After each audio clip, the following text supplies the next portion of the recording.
ईश्वर अल्लाह तेरे नाम सबको सन्मति दे भगवान। ईश्वर अल्लाह तेरे नाम सबको सन्मति दे भगवान। सबको सन्मति दे भगवान, सारा जग तेरी संतान। सबको सन्मति दे भगवान, सारा जग तेरी संतान। सारा जग तेरी संतान।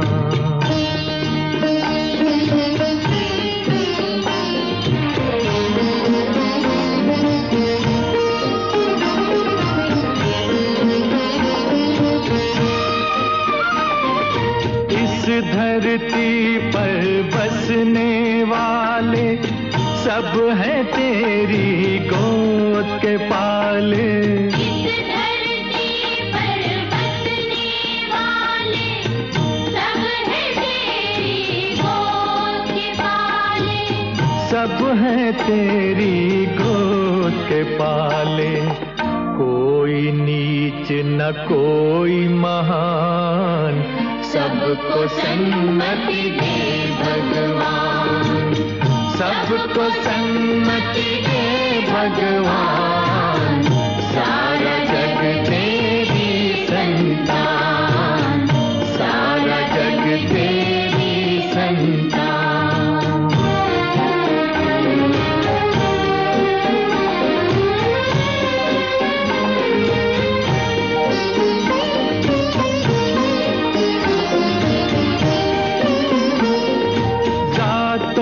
नस्लों के बंटवारे झूठ कहाए तेरे द्वारे।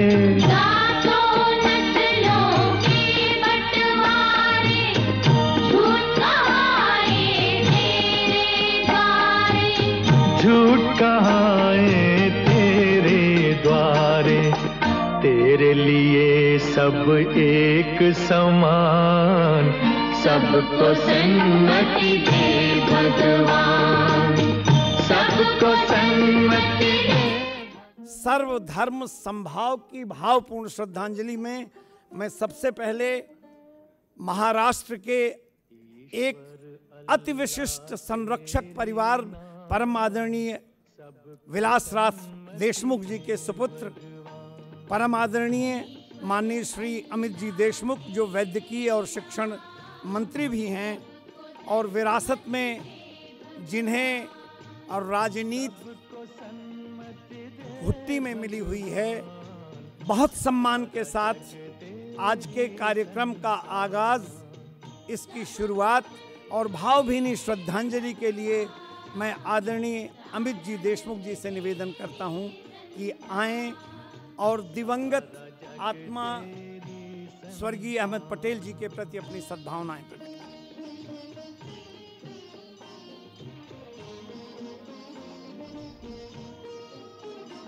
महाराष्ट्र प्रदेश कांग्रेस कमेटी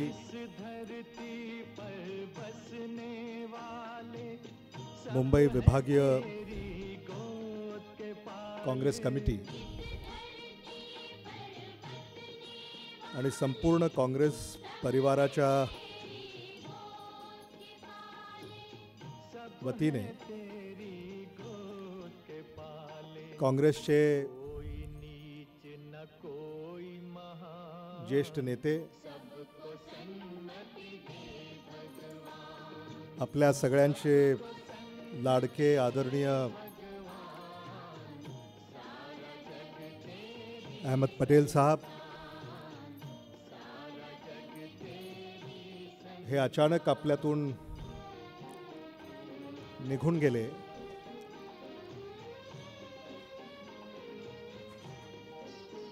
आज आपण अखिल भारतीय काँग्रेस कमिटीचे महाराष्ट्राचे प्रभारी आदरणीय HK पाटीलजी, राज्याचे महसूल मंत्री आणि महाराष्ट्र प्रदेश काँग्रेस कमिटीचे सन्माननीय अध्यक्ष आदरणीय बाळासाहेब थोरात साहेब, मुंबई विभागीय काँग्रेस कमिटीचे अध्यक्ष आदरणीय एकनाथराव गायकवाडजी,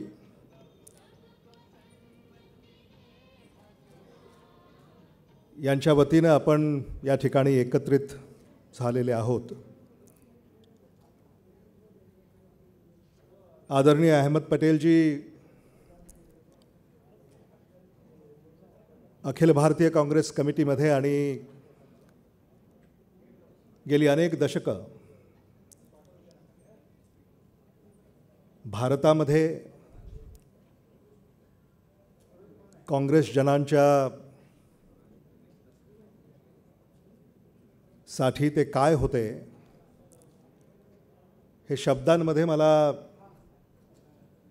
वर्णन करता येणार नाही. आज महाराष्ट्राची राजधानी मुंबई येथे आपण ही श्रद्धांजली सभा या ठिकाणी आयोजित करतोय आणि या श्रद्धांजली सभेमध्ये देशातले राज्यातले दिग्गज नेते,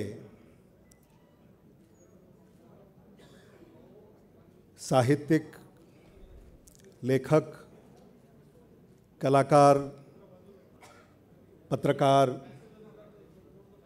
उद्योजक, खासदार, आमदार,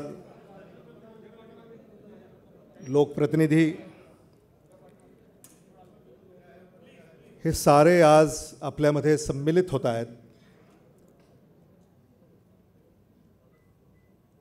आणि या श्रद्धांजली सभेकडं पाहिल्यानंतर, याला अनुभवल्यानंतर आदरणीय अहमद पटेलजी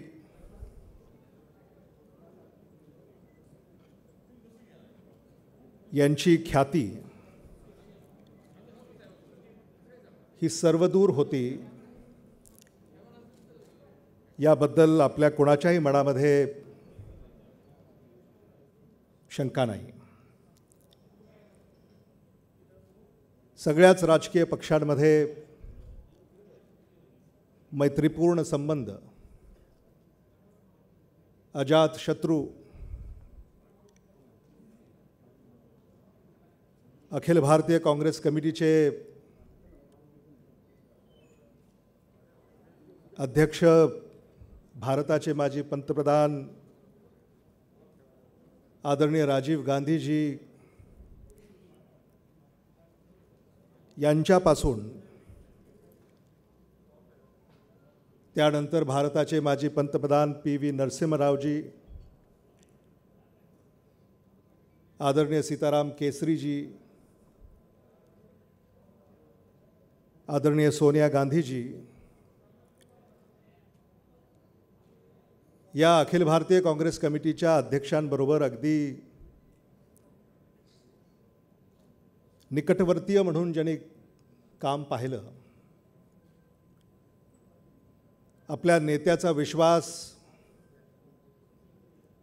या विश्वासाला कधीही तडा जाणार नाही, आपल्या श्वासाच्या शेवटच्या घटकेपर्यंत ज्यांनी प्रमाण म्हणून हे पाळलं,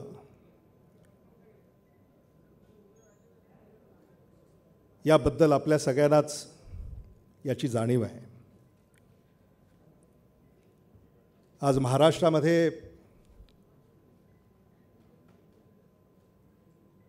राज्याचे मुख्यमंत्री आदरणीय उद्धव ठाकरेजी, राष्ट्रवादी काँग्रेस पक्षाचे सर्व आदरणीय शरद पवारजी, महाराष्ट्राचे माजी मुख्यमंत्री आणि विरोधी पक्षनेते आदरणीय देवेंद्र फडणवीसजी,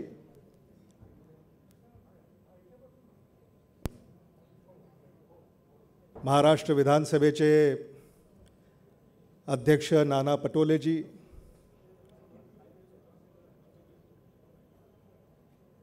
महाराष्ट्राचे अखिल भारतीय काँग्रेस कमिटीचे प्रभारी एच.के. पाटीलजी,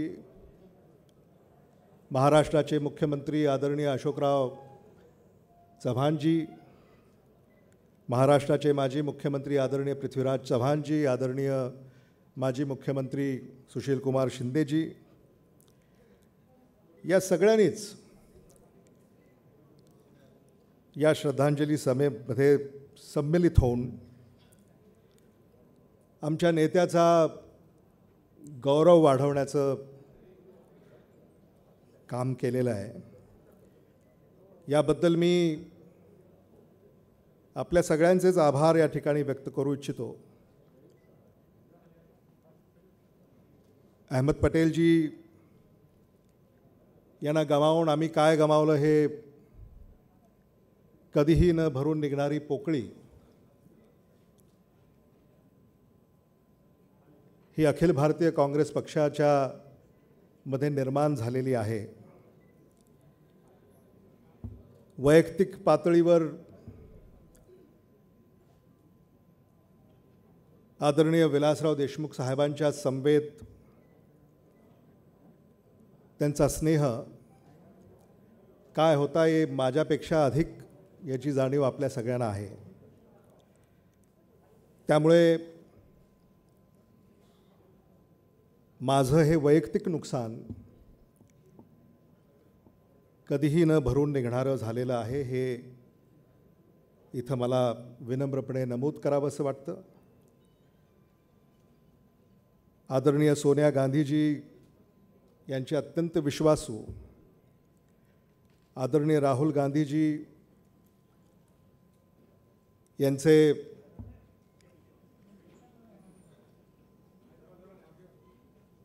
राजकीय सल्लागार, अखिल भारतीय काँग्रेस कमिटीचे कोषाध्यक्ष, राज्यसभेमध्ये काँग्रेसचे ज्येष्ठ खासदार, अशा अनेक भूमिका त्याने वेळोवेळी पार पाडलेल्या आहेत. महाराष्ट्रामध्ये सुद्धा अलीकडे महाविकास आघाडीचं सरकार स्थापन करण्यामध्ये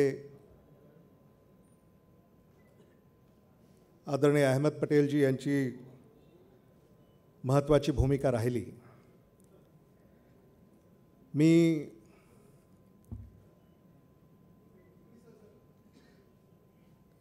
फैजल पटेल,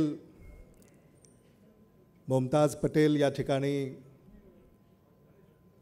उपस्थित आहेत. आम्ही सारेच आपल्या या दुःखामध्ये सहभागी आहोत. ईश्वर अल्लाह या दुःखातनं बाहेर पडण्याची शक्ती आपल्याला देवो, याच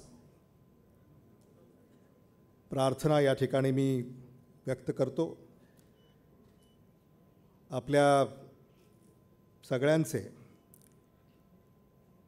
या श्रद्धांजली सभेमध्ये आपण सम्मिलित झालात याबद्दल आभार व्यक्त करतो. थांबतो. धन्यवाद.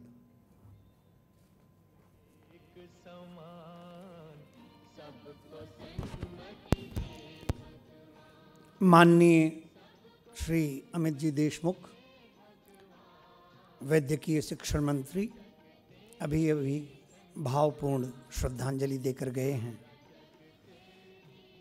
वालिदैन के इंतकाल का सदमा और दुख कितना बड़ा होता है, ये कोई फैज़ल साहब से और हम सबकी बेटी मुमताज़ साहिबा से कोई पूछे. मैं बड़े आदर के साथ उन्हें निमंत्रित करता हूं कि आप स्टेज पर आएं, आप दोनों, और पुष्प गुच्छ के साथ एक भावभीनी श्रद्धांजलि आप अर्पित करें. फैज़ल साहब और मुमताज़ साहिबा, आप आएं.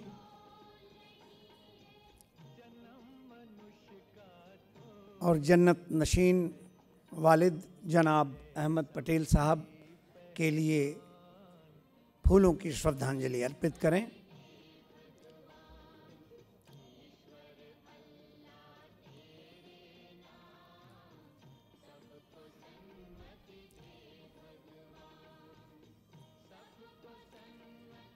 श्री फैजल पटेल साहब और मुमताज़ जी, भावपूर्ण श्रद्धांजलि। मैं चाहूँगा कि 2 शब्द फैजल साहब प्रस्तावना के लिए कहें। एक संक्षिप्त सी जो भी आपका उद्गार हो। स्वागत है। Thank you.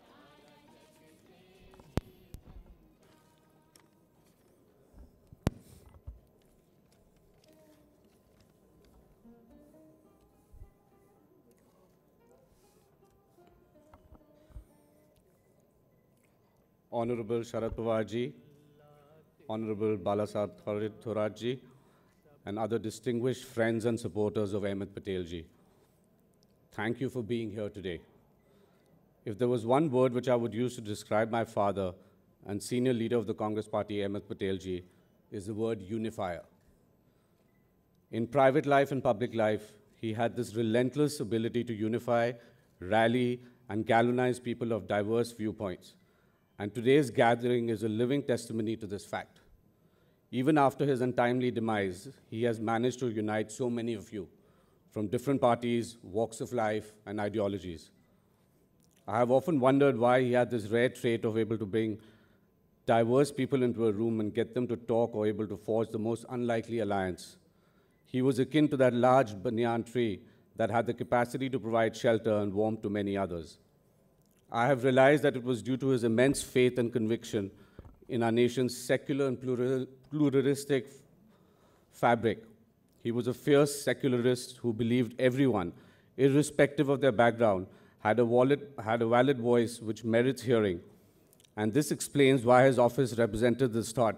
At any point of time, you would see a cabinet minister, a chief minister, a ticket aspirant, a youth worker, and a civil society activist, all waiting in one room for him. Friends, Mumbai had a special heart in his heart, in a place in his heart. This was one of his most favorite cities. He loved its sea, the fresh seafood, and the zeal of the people. While growing up in Ankleshwar, Mumbai was one of the only big cities he had an opportunity to visit before he joined public life. He would then take the Gujarat Queen Express and stay at a relative's chawl in Mumbai Central. In the spirit of this city, and its diversity reminds all you people have that he is still amongst us.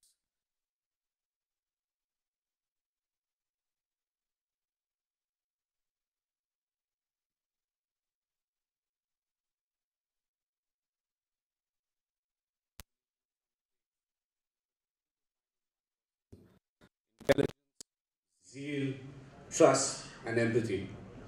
Just like me, a lot of you have lost someone who was always there for you during difficult times. His legacy will be difficult to match.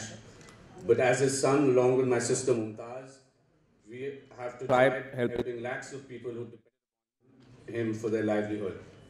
Nobody can replace Ahmed Patel, but together with your help, we can continue.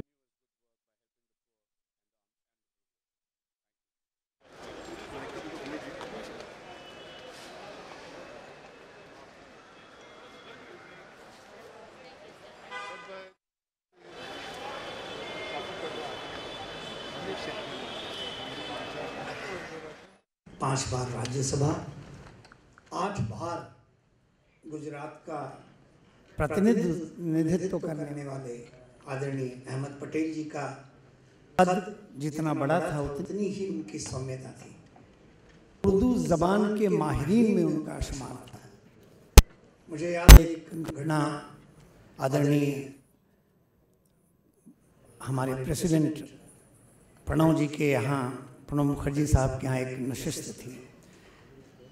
अभी अभी हम बातचीत कर रहे थे, हमारे भूतपूर्व गृह मंत्री श्री कृपाशंकर सिंह जी ने उस शेर को बातचीत में हमें याद दिला दिया जो अक्सर वो पढ़ा करते थे कि ताउम्र मैं ये गलती करता रहा, धूल चेहरे पे थी आईना साफ करता रहा, दिल के शाइस्ता जहन मन के साफ, मनभेद कभी उनमें रहा नहीं।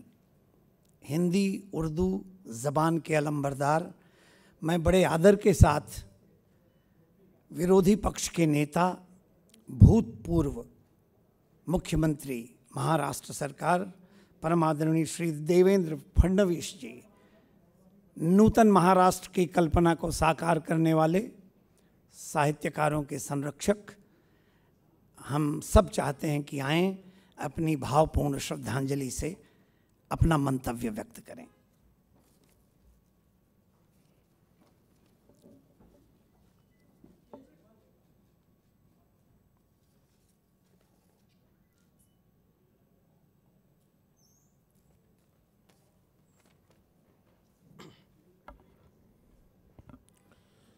उपस्थित सर्व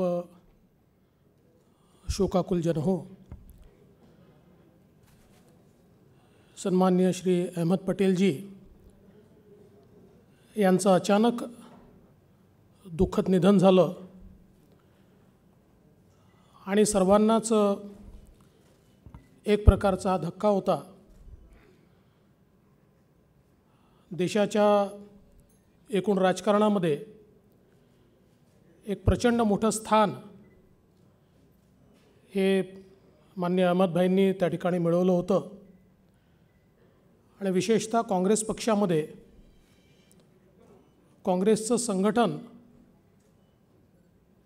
हे सांभाळण्याचं काम, ते मजबूत करण्याचं काम हे सातत्याने ते करत होते। माझा आणि त्यांचा फार परिचय येऊ शकला नाही, पण 2 वेळा आमची भेट झाली होती आणि एकदा अगदी 2-3 मिनटं आमच्या गप्पा देखील झाल्या होत्या। अतिशय साधेपणाने ते त्या ठिकाणी वागत असत, राहत असत हे मला पाहायला मिळालं, कारण त्यांचा सन्मान खूप मोठा होता आणि त्यांच्याबद्दल ज्यावेळेस आपण बघतो तर असं लक्षात येतं की ज्या व्यक्तीने अनेक मुख्यमंत्री मंत्री बनवले, त्यांनी कधी स्वतः मंत्री बनण्याचा विचार केला नाही। अनेकांचा शपथविधी त्यांच्यामुळे झाला, पण त्या कार्यक्रमात कधी हजर राहण्याकरता त्यांनी प्रयत्न केला नाही। तर पाठीमागे राहून कशा प्रकारे पक्षाला मजबूती देता येईल असाच प्रयत्न हा नेहमी ते करायचे आणि म्हणूनच स्वर्गीय श्री राजीवजी गांधी आणि सन्माननीय सोनियाजी यांचे अतिशय निकटवर्तीय म्हणून त्यांनी काम बघितलं। खरं तर सर्वच पक्षांमध्ये मंत्री बनायला किंवा एखाद्या पदावर जायला अनेक लोक असतात, पण संघटन चालवण्याचं काम करणारे कमी असतात। तशा प्रकारचं संघटनेचं काम चालवणारे हे अहमदभाई होते आणि म्हणूनच आज काँग्रेस पक्षाची देखील एक मोठी हानी त्यांच्या जाण्याने झाली आहे आणि एकूणच देशाच्या राजकीय वातावरणामध्ये सर्व पक्षांमध्ये, सर्व विचाराच्या लोकांमध्ये ज्यांचा संबंध होता आणि संबंध ठेवून सर्वांसोबत त्यांच्या कामी यायचं अशा प्रकारची ज्यांची कार्यपद्धती होती, अशा प्रकारचा एक व्यक्ती हा निघून गेल्यामुळे ते कुठल्याही पक्षाचे असले तरी एकूण देशाच्या राजकीय वातावरणात निश्चित एक त्यांच्यामुळे पोकळी तयार होते आणि म्हणून असे अहमदभाई हे आपल्यातनं गेले ही अत्यंत दुःखाची गोष्ट आहे। त्यांचे परिवारजन, त्यांचे सुपुत्र सुपुत्री या ठिकाणी आहेत, त्यांच्याही दुःखात आपण सर्व सामील आहोत आणि ईश्वराने त्यांच्या आत्म्याला शांती द्यावी अशी ईश्वरचरणी मी प्रार्थना करतो आणि त्यांना श्रद्धांजली देऊन माझं बोलणं संपवतो।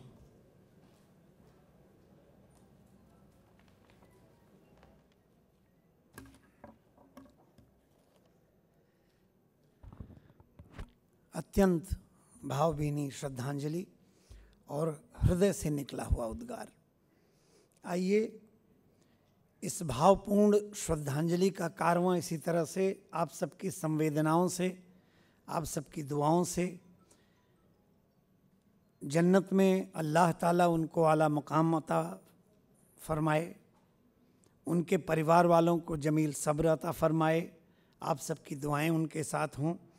इस कड़ी में मैं महाराष्ट्र सरकार के पूर्व मुख्यमंत्री, जिनका किरदार अपने आप में विशाल, उनकी सोच बड़ी, परम आदरणीय श्री पृथ्वीराज जी चौहान साहब से मैं निवेदन करूंगा कि आएँ और दिवंगत आत्मा की शांति और उनके परिवार के लिए सांत्वना के कुछ शब्द, अपनी शुभकामनाएं, अपनी सद्भावनाएं प्रेषित करें। आदरणीय पृथ्वीराज चौहान साहब।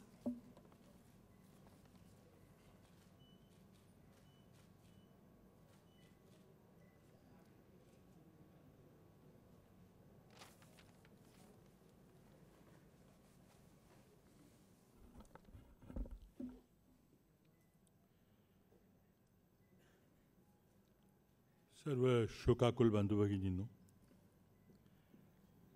आज अहमदभाई आपल्यात नाहीत ही कल्पनाच न सहन होण्यासारखी आहे। काँग्रेस पार्टीमध्ये जी स्थित्यंतर झाली, स्वर्गीय राजीव गांधी यांच्या तिकडून हत्येनंतर त्या सर्व कालखंडामध्ये अहमदभाईंची पडद्यामागची भूमिका अत्यंत महत्त्वाची असायची। स्वर्गीय इंदिराजी गांधी यांनी अतिशय तरुण वयामध्ये या मुस्लिम समाजाच्या तरुणाला त्याच्या नेतृत्वाच्या गुणामुळे शोधलं आणि 29व्या वर्षीच भरूचमधून लोकसभेचं तिकीट दिलं। पुढे ते 3 वेळेला लोकसभेवर निवडून गेले आणि काँग्रेस पक्षाच्या, गुजरात काँग्रेस पक्षाच्या राजकारणामध्ये सक्रिय झाले। अतिशय अल्पावयात त्यांना गुजरात प्रदेश काँग्रेस कमिटीचं अध्यक्षपद दिलं गेलं। त्यापूर्वी ते युवक काँग्रेसच्या संघटनेमध्ये ॲक्टिव्ह होते, सक्रिय होते। पण राजीव गांधींनी सुद्धा त्यांचे नेतृत्वातले गुण पाहिले आणि त्यांना पंतप्रधान झाल्यानंतर आपल्यासोबत पार्लमेंटरी सेक्रेटरी म्हणून नेमलं। त्यांच्यातले नेतृत्व गुण आणि त्यांची कष्ट करण्याची क्षमता ही इतकी स्पष्टपणे दिसत होती की कोणीही नेता झाला तरी अहमदभाईंना ते आपल्या जवळ घ्यायचे, मदत घ्यायचे। आदरणीय सोनियाजी जेव्हा काँग्रेस पक्षाच्या अध्यक्ष झाल्या तेव्हा त्यांनी आवर्जून त्यांना आपलं पॉलिटिकल सेक्रेटरी म्हणून पद दिलं। काही दिवस ते काँग्रेस पक्षाचे कोषाध्यक्षही होते आणि त्यावेळेला आम्हा सर्वांचा अतिशय जवळून त्यांचा संपर्क आला। कधीही प्रकाश झोतात न येता, कधीही मी कोणतरी फार महत्त्वाचा व्यक्ती असं न दाखवता, पडद्यामागं राहून काँग्रेस पक्षामधले एक ट्रबल शूटर इन चीफ, कुठलीही समस्या आली, कुठलाही प्रश्न निर्माण झाला, मग विरोधकांशी संवाद साधायचा असेल, आपल्या पक्षातल्या सहकाऱ्यांची समजूत काढायची असेल, ती जबाबदारी नेहमी अहमदभाईंच्यावर यायची आणि त्यांनी तो प्रश्न कधी सोडवला, कसा सोडवला, कधी कुणाला भेटले, कुणाशी फोन केले, कुणालाही कळायचं नाही। ते कधी स्वतः श्रेय घ्यायचे नाहीत। 2004 साली जेव्हा UPA सरकार स्थापन झालं, अनेक पक्षाचे सहकारी त्या सरकारमध्ये सहभागी होते आणि समन्वयाचं फारच मोठं काम, जबाबदारीचं काम हे शेवटी सोनिया गांधी यांचे राजकीय सल्लागार म्हणून, पॉलिटिकल सेक्रेटरी म्हणून त्यांच्यावर येऊन पडायचं। त्या काळामध्ये मीही केंद्रीय मंत्रिमंडळात असताना त्यांचं काम आणि विशेषतः प्रधानमंत्री आणि काँग्रेस पक्षाच्या अध्यक्षा यांच्यामधल्या समन्वयाचं काम अतिशय जवळून पाहिलेलं आहे। त्यांनी मला स्वतःला 2004च्या लोकसभा निवडणुकीमध्ये गुजरातचा प्रभारी म्हणून काम करण्याची संधी दिली आणि मला वाटतं तिथूनच मी काँग्रेस संघटनेमध्ये सक्रिय झालो। मला व्यक्तिगत त्यांचा सल्ला, त्यांचं मार्गदर्शन, काही अडचणी आल्या तर सोडवण्याकरता त्यांची मदत ही कधी विसरता येणार नाही. त्यांची कार्याची पद्धत आपल्या सर्वांना माहिती आहे. औपचारिक काम हे संध्याकाळी 5-6पर्यंत संपवायचे आणि त्यांचं खरं काम संध्याकाळी 7 नंतर सुरू व्हायचं, ते 2-3 वाजतापर्यंत चालायचं. कधीही त्यांनी दरबार भरवला नाही. फक्त वेळ दिलेले 2-3 माणसंच तिथं त्यांच्याकडे असायची. त्यांना वाटलं पाहिजे असतं तर ते 2004च्या मंत्रिमंडळामध्ये अतिशय महत्त्वाचे मंत्री बनू शकले असते. कित्येक वेळेला तसा सल्लाही दिला गेला, परंतु त्यांनी फक्त संघटनेचं काम आणि काँग्रेस अध्यक्षांच्या सोबत त्यांना सहकार्य करायची भूमिका घेतली. पण त्यांचं UPA सरकारच्या 10 वर्षामध्ये त्यांचं किती महत्त्वाचं काम होतं त्याचं मी जवळचा साक्षीदार आहे. आज ते आपल्यामध्ये नाहीत. कधीही न भरून निघणारी अशी हानी काँग्रेस पक्षातही झालेली आहे, पण वाटतं देशाच्या राजकारणाची पण झालेली आहे. आज त्यांची जागा कुणीही भरून काढू शकणार नाही. नुसती औपचारिकता नाही तर ही जवळून पाहिलेली वस्तुस्थितीबद्दल मला सांगावंसं वाटतं. या निमित्तानं त्यांच्यावर प्रेम करणारे असंख्य मुंबईतले आणि देशातले सर्व मंडळी आज त्यांना येऊन भेटण्याकरता प्रयत्न करत आहेत, शोकसभेकरता यायचा प्रयत्न करत आहेत. पण कोविडच्या रिस्ट्रिक्शन्समुळं सर्वांना काही इथं बोलवता आलेलं नाही. मी माझ्या वतीनं स्वर्गीय अमित पटेलजी यांना श्रद्धांजली अर्पण करतो आणि ते आपल्याला योग्य ते मार्गदर्शन अजूनही करत राहतील, योग्य ते प्रेरणा देत राहतील अशा अपेक्षा करून थांबतो. जय हिंद.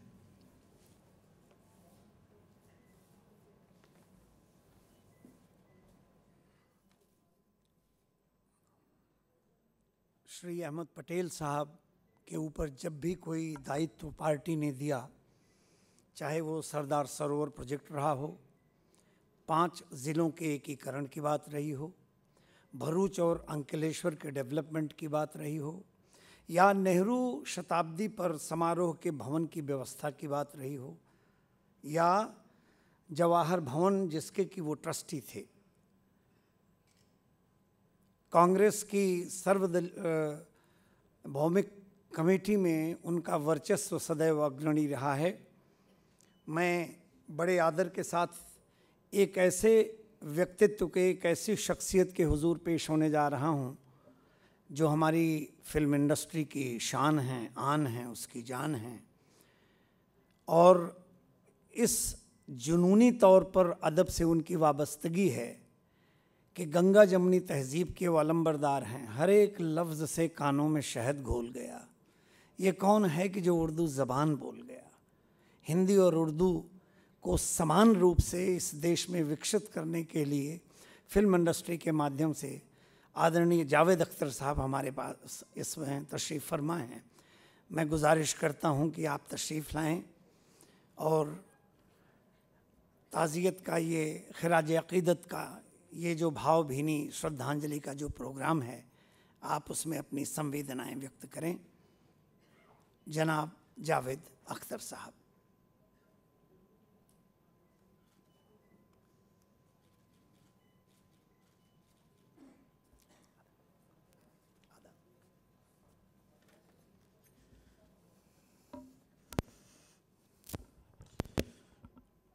मुअज़्ज़ज़ हाज़रीन जलसा, ख़वातीन व हज़रात, मुझे मालूम नहीं कि मैं इस काबिल हूँ कि नहीं कि मुझे यहाँ बुलाया जाता और मैं अहमद भाई के बारे में कुछ बोलता, इसलिए कि यहाँ मैं जिधर भी देखता हूँ ऐसी बहुत मुमताज़ और अहम शख्सियतें हैं जो अहमद भाई को मुझसे कहीं ज़्यादा जानती होंगी, जिनका व्यवहार अहमद भाई के साथ कहीं ज़्यादा रहा है. मैं तो कोई पॉलिटिकल आदमी नहीं हूँ, किसी पॉलिटिकल पार्टी का मैं.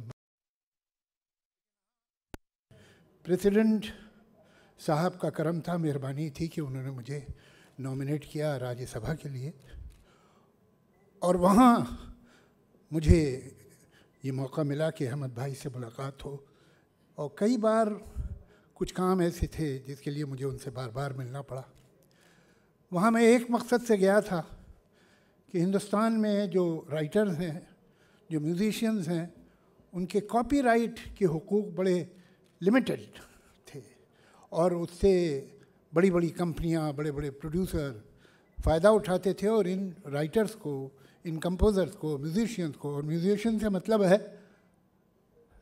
पंडित रविशंकर से लेकर कोई भी, राइटर से मतलब है कि चाहे वो कृष्णचंद्र की राइटिंग हो या मेरे जैसे मामूली राइटर की, कोई भी उसको कोई रॉयल्टी का हक नहीं मिल पाता था।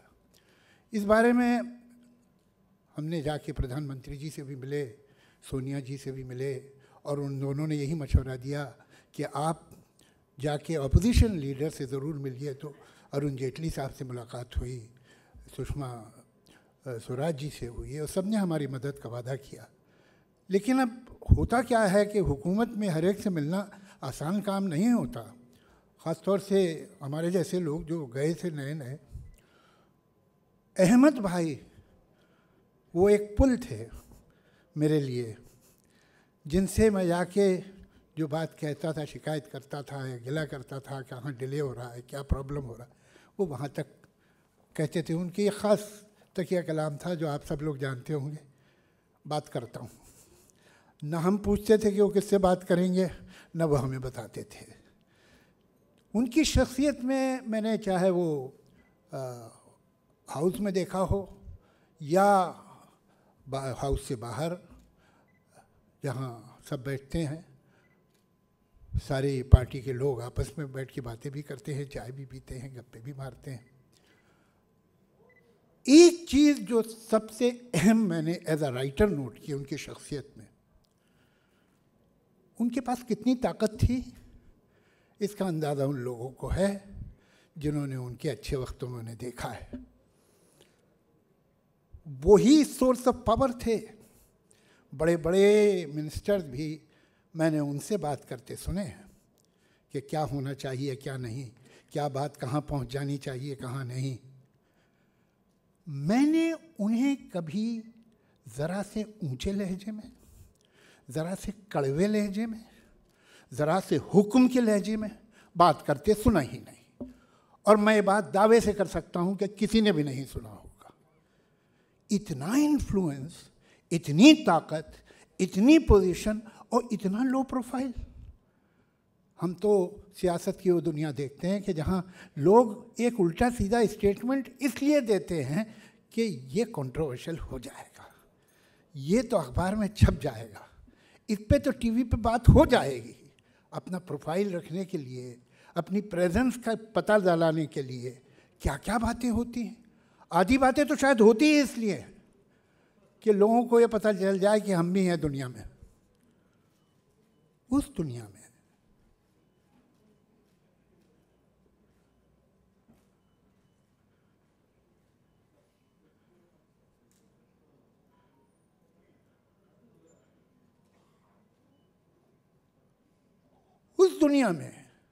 अगर कोई इंसान हो जिसके पास इतनी पावर हो, जिसके पास इतना इन्फ्लुएंस हो, जिसके पास इतनी हैसियत हो और पोजीशन हो, वो इतना लो प्रोफाइल हो, वो इतना खामोश हो, इतना चुपचाप इंसान हो। वो ज़्यादातर मुलाकात जब किसी से होती थी या हमसे भी कभी हुई तो वो सुनते थे। मैं देखता हूँ कि सुनने की आदत लोगों में नहीं है। लोग इंतज़ार करते हैं कि दूसरा बात ख़त्म करे तो मैं बोलूँ। इंतज़ार करना अपने बोलने के लिए सुनना नहीं है। लोग जब आपसे बात कर रहे होते हैं और ख़ास तौर से अगर आप इतने बड़े आदमी नहीं हैं जितने के वो हैं, तो उनकी आंखें आप पे नहीं रहती, वो इधर उधर देख रही होती हैं। ये खूबी मैंने उनमें देखी कि वो किसी से जब बात कर रहे हैं तो उसकी बात सुन रहे हैं, उसको जवाब भी अगर उससे इनकार भी कर रहे हैं तो किस लहजे में कर रहे हैं। इतनी पोजीशन और इतनी पावर के बाद उस इंसान में क्या ज़ब्त, क्या गहराई, क्या ज़र्फ़ है कि वो उसको जाम को छलकने नहीं दे रहा। मुझे ऐसा लगता है कि बाकी अपनी अपनी सियासी राजनीतिक सोच होती है, हर एक को अधिकार है अपनी तरह सोचने का, हर एक को अधिकार है अपनी बात करने का। लेकिन अगर एक बात, सिर्फ एक बात हम सीख लें और सीखने के काबिल बात है कि अहमद भाई की तरह सुन सकें और अहमद भाई की तरह अपनी बात कर सकें। मैं नहीं कहता वो बात करें जो वो कहते थे, लेकिन उस नरमी से, उस इंसानियत से, उस सॉफ्टनेस से हम बात कर सकें और ताकत को पी सकें। अगर हमारे पास ताकत है, पावर है, तो उसका शो ऑफ ना हो, वो दूसरे के ऊपर उसे थोपे नहीं। मैं तो समझता हूँ कि लोग चले जाते हैं, उनके बारे में एक बात हमेशा कही जाती है कि उनके जाने से जो जगह खाली हुई है वो शायद कभी नहीं भरेगी। आम तौर से ये बात रस्मी तौर से कही जाती है, आम तौर से ये बात इसलिए कही जाती है कि कही जाती है, लेकिन ये सच है और पूरी तरह सच है कि ये बात कि अहमद भाई ने हिंदुस्तान की राजनीति में जो जगह खाली की है वो नहीं भरेगी। धन्यवाद।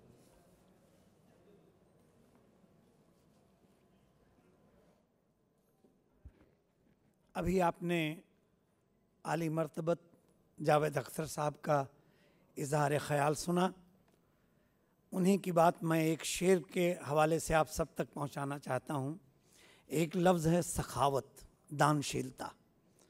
तो सखावतों में भी उनकी अजब सलीका था। वो खुद ही शर्त लगाते थे, हार जाते थे।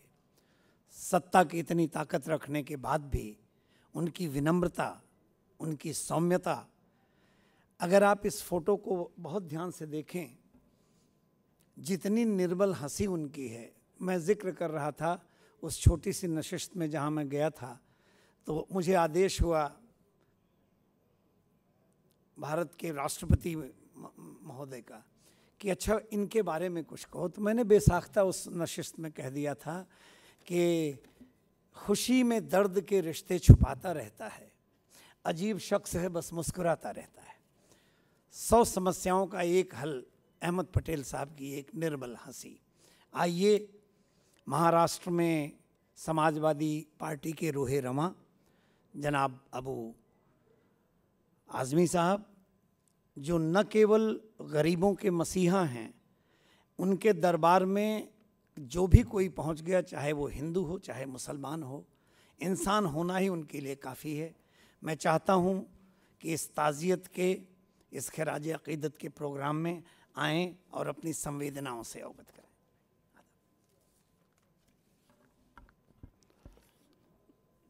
मोहतरम हाज़रीन, ऐसा लगता नहीं कि अहमद भाई अब इस दुनिया में नहीं है। यकीन जानिए, आज जो लोग भी सियासत में आते हैं वो सब ये कोशिश करते हैं कि मुझे बड़े से बड़ा ओहदा मिल जाए, मिनिस्टर बन जाऊं, मेरा नाम हो जाए। लेकिन ये शख्स पर्दे के पीछे रहकर इतनी बड़ी ताकत, यानी जो आदमी चीफ मिनिस्टर, प्राइम मिनिस्टर और मिनिस्टर्स किसको बनाया जाए तय करने वाला हो, और वो आदमी पर्दे के पीछे रहकर कभी अपने आप को एक्सपोज नहीं किया। मैं समझता हूँ अहमद भाई एक बहुत ही मिलनसार आदमी थे। कोऑर्डिनेशन लोगों से करना, और जैसा अभी मुझसे पहले कई लोगों ने कहा है, वही बात को दोहरा रहा हूँ कि इतनी बड़ी ताकत होने के बाद भी अहमद भाई के अंदर कभी भी मैं नहीं आया। बड़े से बड़े लोग भारतवर्ष के अहमद भाई के दरबार में जाते थे, लेकिन अहमद भाई ने कभी भी अपनी ताकत का इजहार नहीं किया। कहते हैं कि मनो मिट्टी से दब गया तू, पर हमारे दिल से कब गया तू। हज़ारों साल नरगिस रोती है अपनी बेनूरी पर, बड़ी मुश्किल से होता है चमन में दीदावर पैदा। शायद ये शेर अहमद भाई पे बहुत फिट होता है। अहमद भाई के जाने से मैं समझता हूँ हम सबको बहुत तकलीफ़ है, लेकिन अहमद भाई की कमी से कांग्रेस पार्टी को बहुत बड़ा नुकसान है। जो शख्स पूरी पार्टी को लेकर चलता था, सबको साथ में समोट के रखता था, आज वो शख्स नहीं है। अभी अभी आप जनाब अबू आसिम आज़मी साहब का इजहार ख़याल सुन रहे थे।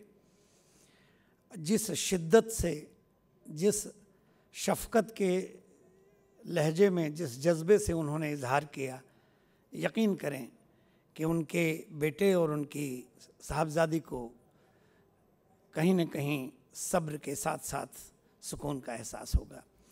आइए सर्वदलीय भावभीनी श्रद्धांजलि, जो एक ऐसी सुसंस्कृत युति की सरकार का करिश्माई नमूना है, परम आदरणीय उद्धव ठाकरे जी ने पार्टी सरहद मसलक मजहब से उठ कर के ये जो एक भावभीनी श्रद्धांजलि के आयोजन में उनकी शिरकत बाइसे कद्र है। मैं चाहता हूं कि आदरणीय अशोक राव जी चौहान साहब, जो बांधकाम मंत्री, पूर्व मुख्यमंत्री, नई योजनाएं, युवकों को प्रोत्साहन और महाराष्ट्र सरकार में एक अलग सा उनका किरदार, आदरणीय श्री अशोक राव चौहान जी।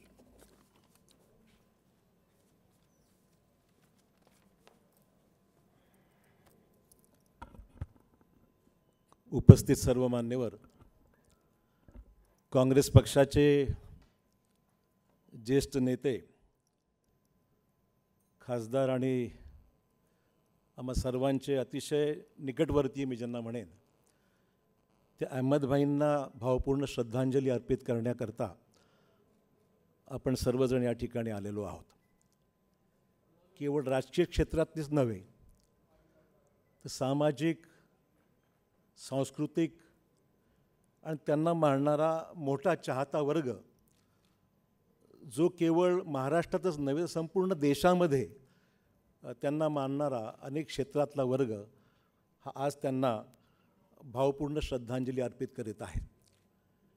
अहमदभाईंना अनेकांनी आपल्या आठवणी या ठिकाणी उजागर केल्या, अनेकांना सहवास त्यांचा लाभला आणि अहमदभाई खऱ्या अर्थाने ज्यांना काँग्रेसच्या अंतर्गत AP म्हणून संबोधलं, शॉर्टकट म्हणून म्हणायचे की अहमदभाईंच्या घरी जायचं ते APच्या घरी जायचं, त्यांना भेटायचं आणि आपले सगळ्या ज्या व्यथा असतील, अपेक्षा असतील, ते अहमदभाईंकडे अतिशय स्पष्टपणे मांडण्याचा योग आपल्या अनेकांना आला असेल। खरं म्हणजे ते जाण्याच्या अगोदर 8 दिवसच त्यांची माझी हॉस्पिटलमध्ये भेट झाली आणि त्यावेळेस चित्र माझ्या डोळ्यासमोर आजही आहे।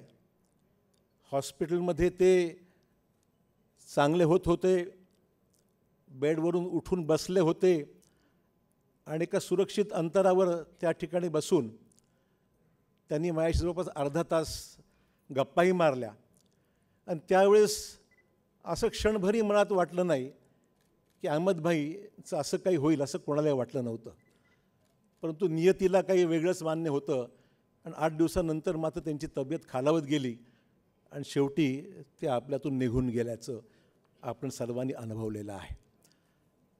परंतु आजच्या सरकारमध्ये काम करत असताना प्रत्येक क्षण आम्हा सर्वांना अनेकांना आठवतोय की ज्यावेळेस सरकार गठीत करण्यासंदर्भातला महत्त्वपूर्ण निर्णय घेण्याची वेळ आली, त्यावेळेस सोनिया गांधीजींनी आम्हा सर्वांना निमंत्रित दिल्लीला केलं। महाराष्ट्रातले जवळपास सर्व ज्येष्ठ नेते त्या बैठकीला उपस्थित होते आणि अहमदभाईंचा निरोप आला की आपल्या सर्वांना यायचं आहे आणि आपली भूमिका त्या ठिकाणी मांडायची आहे। आम्ही सर्वजण दिल्लीला गेलो, तिथे अहमदभाई उपस्थित होते आणि त्यांच्या उपस्थितीमध्ये बरीचशी सखोल चर्चा या सरकारच्या गठीत करण्यासंदर्भातली झाली आणि एकदा काही निर्णय झाला की तो निर्णय काँग्रेस अध्यक्षांचा आदेश मानून अहमदभाई हे जरूर या सगळ्या प्रक्रियेमध्ये फार महत्त्वाची भूमिका घेत होते, परंतु त्या भूमिकेच्या मागची जी स्पष्ट आदेश होते ते काँग्रेस अध्यक्षांचे आदेश असायचे आणि ते काँग्रेस अध्यक्षांचे आदेश हे अतिशय कुठलाही त्याच्यामध्ये भेदभाव न करता किंवा स्वतःचा अजेंडा कुठलाही न लावता त्यांनी अतिशय प्रामाणिकपणे तो राबवला, व्यवस्थितपणे सगळं घडून आणलं आणि महाराष्ट्र विकास आपली जी आज विकास आघाडी आहे त्याच्यामध्ये जे जुळवण्याचं काम जे खऱ्या अर्थाने केलं असेल तर अहमदभाईंचा त्याच्यामध्ये सिंहाचा वाटा होता। सोनिया गांधींचा निर्णय झाल्यानंतर त्यांनी ही सगळी सूत्र हाती घेतली आणि काम मार्गी लावलं। त्यामुळे ही त्यांच्या मागची जी काही पार्श्वभूमी आहे, त्यांची प्रामाणिकता, त्यांची सचोटी, त्यांचे असलेले संबंध अनेकांशी, अनेक पक्षातले असते त्यांचे अतिशय व्यक्तिगत संबंध, यातून हे महाराष्ट्रातले अतिशय महत्त्वपूर्ण, देशातले महत्त्वपूर्ण निर्णय होऊ शकले, हे ज्वलंत उदाहरण अनेकांनी अनुभवलेलं पाहिलेलं आहे. आणि त्यांचं मगाशी उल्लेख झाल्याप्रमाणे खरं काम रात्री 2:30-3 वाजेपर्यंत काम करायचे आणि 3 वाजता कुठे झोपायला जायचे. मी तर अनेक वेळा 2 वाजता ज्या हॉलमध्ये आम्ही त्यांच्या छोट्याशा हॉलमध्ये बसायचो चर्चा करत असताना, जेवण पण रात्री 2 वाजता तिथेच जेवायला बसायचे. अशा प्रकारची एक चिकाटी होती, मेहनत होती आणि सर्वच राजकीय क्षेत्रातल्या नव्हे सर्व सामाजिक संघटनांशी, अनेकांशी. आणि एक महत्त्वाची गोष्ट म्हणजे एवढी बारकाईने माहिती देशातल्या प्रत्येक राज्यामधल्या कार्यकर्त्यांच्या विषयी, त्याची काय भावना आहे, काय करायची गरज आहे, हे समजणारा, जाणणारा आणि त्याची इत्थंभूत माहिती काँग्रेस अध्यक्षांना अतिशय निर्भीडपणे आणि स्पष्टपणे सांगणारा असा एक प्रामाणिक नेता हा काँग्रेससाठी अतिशय महत्त्वपूर्ण त्यांचं योगदान राहिलेलं आहे. त्यामुळे काँग्रेस पक्षाची तर मोठी हानी झालेलीच आहे, मान्यच करावं लागेल. पण देशामध्ये एक राजनीतिक क्षेत्रामध्ये सुद्धा त्यांचं मोठं योगदान राहिलेलं आहे. असं अहमदभाई आज आमच्याकडून निघून गेले, ही कल्पना सुद्धा आज श्रद्धांजली अर्पित करत असताना म्हणजे 10 मिनटं विचार करतो, अहमदभाईंना श्रद्धांजली हेच आम्हाला खरं म्हणजे या गोष्टी विश्वास बसत नाही आहे. अशा प्रकारची परिस्थिती आज प्रत्येकाच्या मनामध्ये आहे. म्हणजे वास्तव आहे, जी नियतीला मान्य आहे ते घडलेलं आहे आणि अहमदभाई आमच्यामध्ये राहिलेले नाही आहेत. मी त्यांच्या कुटुंबियांच्या दुःखामध्ये आम्ही सर्व सहभागी आहोत. फैजलभाई, मुमताज बहन आणि त्यांच्या सर्व घरातले जे कुटुंबीय सदस्य आहेत त्या दुःखामध्ये आम्ही सर्व सहभागी आहोत. ईश्वर त्यांना शक्ती दे, हीच ईश्वरचरणी प्रार्थना. ओम शांती शांती.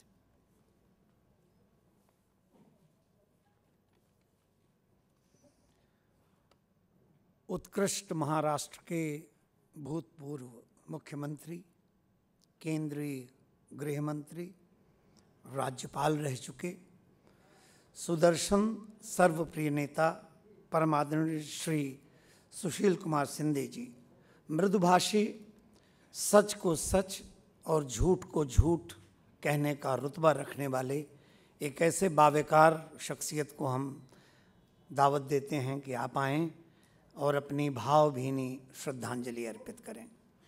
श्री सुशील कुमार शिंदे जी.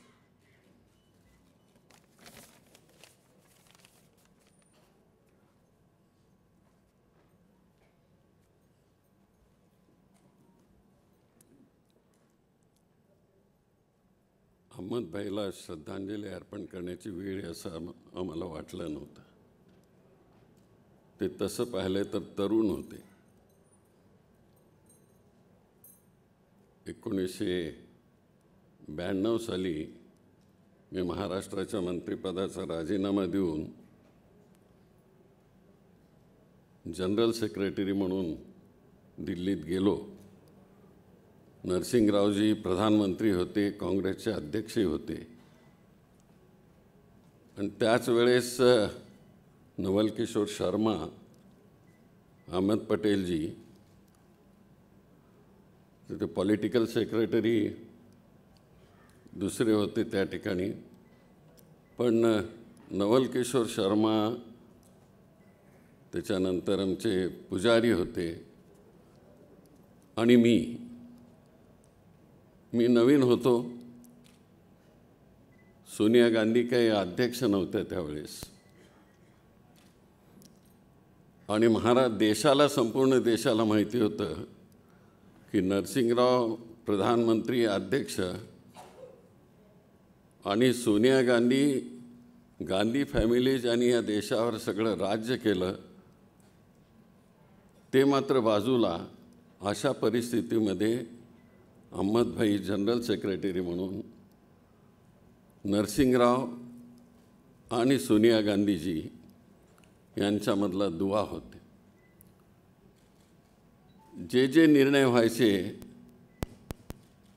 ते सोनिया गांधींच्याकडे ते पोचवायचे आणि अडचणीच्या काळामध्ये त्यांचंही मार्गदर्शन घेऊन ते येत असत. असा हा देशाच्या राजकारणामध्ये सरकार वाचवणारा, सरकाराला जीवदान देणारा असा एक आमचा थोर सहकारी आज आमच्यातून निघून गेला आहे, ज्याचा उल्लेख अशोकराव चव्हाणांनी केला की आत्ताची घटना महाराष्ट्राचं सरकार स्थापन करत असताना अहमदभाईंनी फार मोलाचं सहकार्य दिलेलं आहे. वाटलं नव्हतं की अनेकांना अशी भावना वाटत अशी की काँग्रेस, राष्ट्रवादी आणि शिवसेना ह्यांच्याबरोबर हे सरकार कसं होणार, पण त्यामध्ये अतिशय महत्त्वाची भूमिका अहमदभाईंनी राबवलेली होती. आणि अहमदभाईसारख्या माणसाने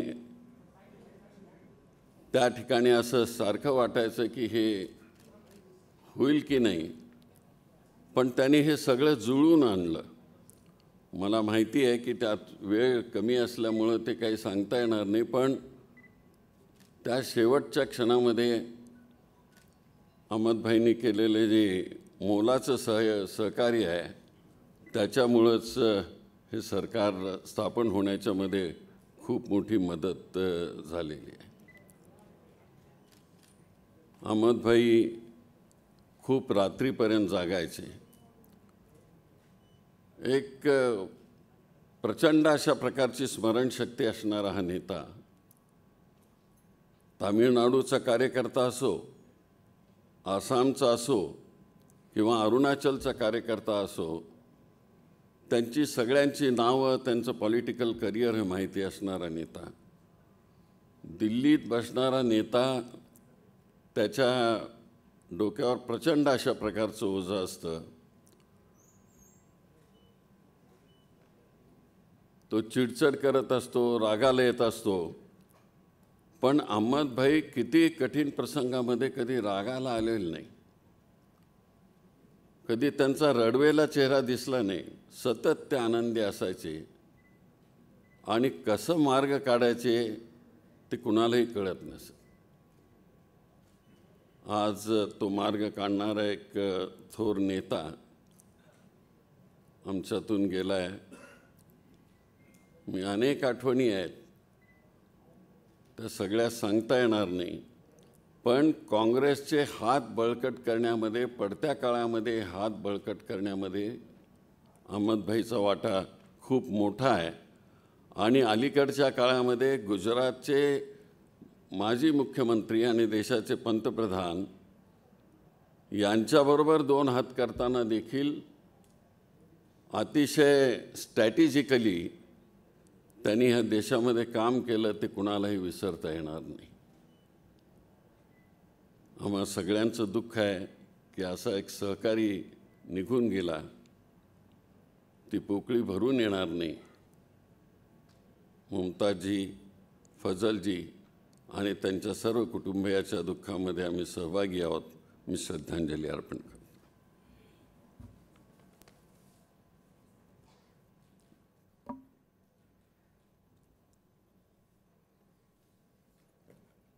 महाराष्ट्र प्रदेश कांग्रेस कमेटी के अध्यक्ष और महाराष्ट्र की राजनीति के बरगद के शादाब शजर वटवृक्ष परम आदरणीय श्री बाला साहेब थोरात जी से निवेदन है कि आप पधारें और अहमद पटेल साहब की आत्मा की शांति और भावपूर्ण श्रद्धांजलि अर्पित करें.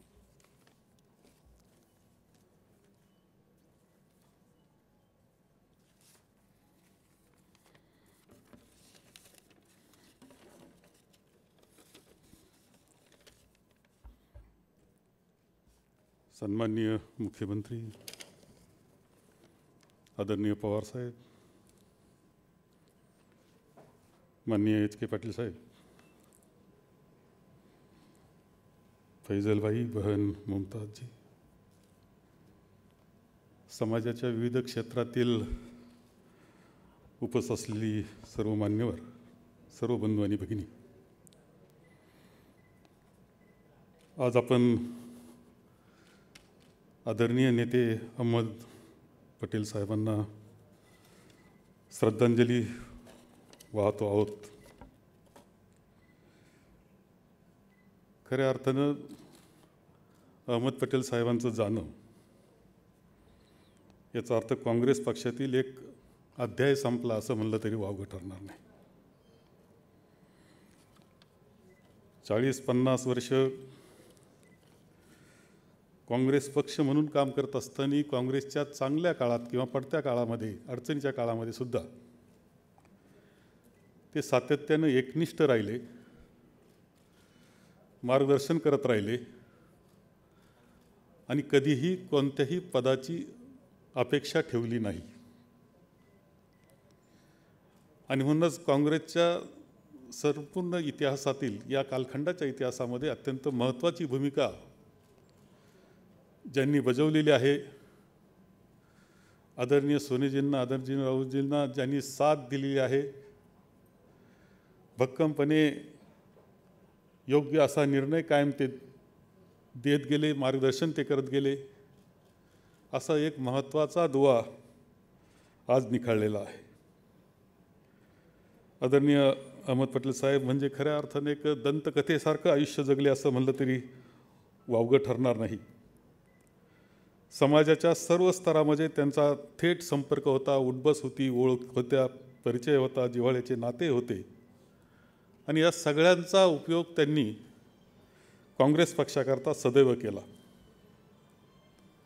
राजीवजी गांधींच्या ज्यावेळेस ते राजकारणात आल्यानंतर नव्या व्यक्तिमत्वांना संधी देण्याचं काम त्यांनी केलं आणि आदरणीय राजीवजी गांधी यांच्या लोकसभेच्या निवडणुकीमध्ये, त्यांच्या नेतृत्वाखाली झालेल्या लोकसभेच्या निवडणुकीमध्ये 400पेक्षा जादा जागांचं बहुमत मिळालं. त्या राजकीय व्यवस्थापन टीमचे ते प्रमुख शिल्लेदार होते. काँग्रेस पक्षाची व्यवस्थापन, रणनीती आखणे त्याच्यात महत्त्वाची भूमिका त्यांची असायची. राजकारणाला वेळेला खूप महत्त्व असतं. कोणत्या वेळी कुठे कोणाबरोबर कशा पद्धतीनं संवाद करायचा हे माहिती असलं पाहिजे. या बाबतीत ते बिनचूक अशा प्रकारचे त्यांचे मार्गदर्शन असायचं. विरोधी पक्षाचे सक्ती स्थळं कोणती किंवा कमकुवतपणा कुठे हे अत्यंत बारकाव्यानं त्यांना माहिती असणारं ते व्यक्तिमत्व. व्यक्तिगत जीवनामध्ये मात्र सर्वांशी मैत्री, सर्वांशी नातं, संबंध जोपासण्याचं काम त्यांनी केलेलं आपल्याला दिसते. महाराष्ट्रामध्ये आघाडीचं सरकार आलं आणि त्यामध्ये आदरणीय सोनेजींनी मान्यता दिली, परंतु यामध्ये नंतरची महत्त्वाची भूमिका आदरणीय अहमद पटेल साहेबांची राहिली आणि त्यामुळंच ही आघाडी साकारली आणि सक्षमपणे 1 वर्ष आम्ही पार पाडलं. त्यामध्ये वेळोवेळी योग्य सल्ला, योग्य मार्गदर्शन ही त्यांचं सातत्यानं आम्हाला वर्षभरसुद्धा राहिलेलं आहे. खरं म्हणजे अहमद पटेल साहेबांचं जाणं आमच्या काँग्रेस करता तर खूप आहे, परंतु ज्यावेळेस शेवटी आपली लोकशाही आहे, राज्यघटना आहे, पक्ष मतांतरं आपण स्वीकारलेले आहेत, ह्या संपूर्ण राष्ट्राच्या राजकीय जीवनामध्ये सुद्धा माननीय अहमद पटेल साहेबांचं व्यक्तिमत्व, त्यांनी केलेलं काम हे इतिहासात नोंद घेण्यासारखं राहिलेलं आहे. अखेरपर्यंत गांधी घराण्याशी असलेला त्यांचं जिव्हाळा, त्यांची काँग्रेसच्या मूल्यांवर असलेली श्रद्धा, संविधानाच्या तत्त्वज्ञानाशी असलेली त्यांची एकनिष्ठता हे वैशिष्ट्य त्यांच्या जीवनाचं आहे आणि मला वाटतं की ते आम्हाला निश्चितपणे मार्गदर्शक आहे. आदरणीय अहमद पटेल साहेबांना मी या निमित्त आमच्या सर्व काँग्रेसजनांच्या वतीनं, प्रदेश काँग्रेस, महाराष्ट्र प्रदेश काँग्रेसच्या वतीनं भावपूर्ण श्रद्धांजली वाहतो.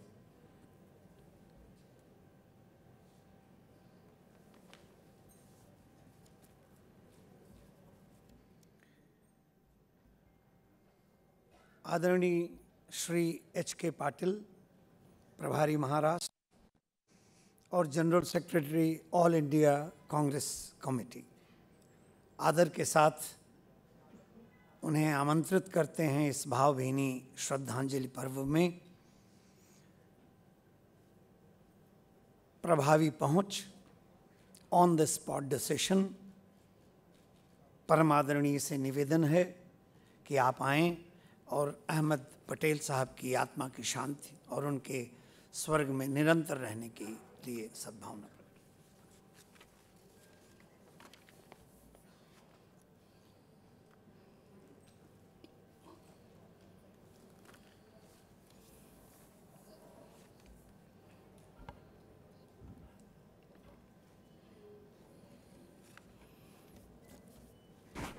respected Sharad Pawar Sahib,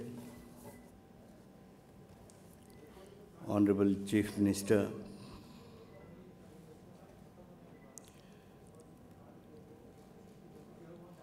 esteemed President, Pradesh Congress Committee, Bala Sahib Thorat, Honorable Ministers, senior leaders of various parties,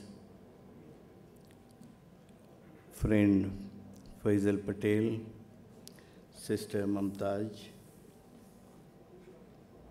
friends, with a heavy heart, I express my deep sense of condolences to the bereaved family, friends, and close associates of Ahmed Patelji. He had been a great well-wisher of mine, and many of the congressmen, including those sitting in this hall. His untimely demise has left us in agony. Those fellow congressmen who happen to visit Delhi frequently would agree with me that presence of Sri Ahmed Patelji, there was always bringing a feeling of reassurance that there was someone who would understand our problems and convey the true picture to the High Command, enabling leadership in making right decisions. Sri Ahmed Patelji's service to the party spanned generations of Congress leadership. He learnt essentials of Congress ethos and what it should for under the leadership of Srimati Indira Gandhi. His steadfast adherence to the values of secularism and sense of inclusiveness came from his learning under Indiraji. Later, he became a pillar of strength to late Rajiv ji and now to our leader Srimati Sonia Gandhi ji. These ideas of national integration, secularism, poverty elevation, etc., had always reflected in his political acts and policy advices to the party and the government at time. He relentlessly worked in policy framework on these goals. He was a mason and bridging factor to make join secular minds in building strong architecture of secular and integrated India. He worked tirelessly for keeping this architecture intact and the minds cohesive forever. He earned full trust of leadership and he never preferred any governmental position. He rather kept himself committed in strengthening the party and rendering advice to the party, always willing to do the hard work silently and away from the media glare. He was aware of the fact that the leadership grooming at the grassroots would strengthen Congress at the top. Hence, he nurtured the dreams of small and big leaders who approached him. Through his good listener qualities, everyone will agree, and many speakers have very specifically mentioned about this. Through his good listener qualities, made their grievances half answered, tried to protect everyone's interest, and he had always been an oath keeper. This built great faith in him and never disappointed anyone. He was as much a friend and a guide of every fellow congressman as he was pillar of strength to the senior leaders. His political advices to the Congress president and strategies manured Congress victories in many difficult times. His soft-spoken diplomatic skills won hearts. even made his enemies to surrender at truce. Communication skills left no place for confusion or resentment, neither for leaders nor the workers. These sterling qualities generated high appreciation and fondly called him by his friends, by his admirers, by workers as Chanakya of Congress Party for almost 2 decades.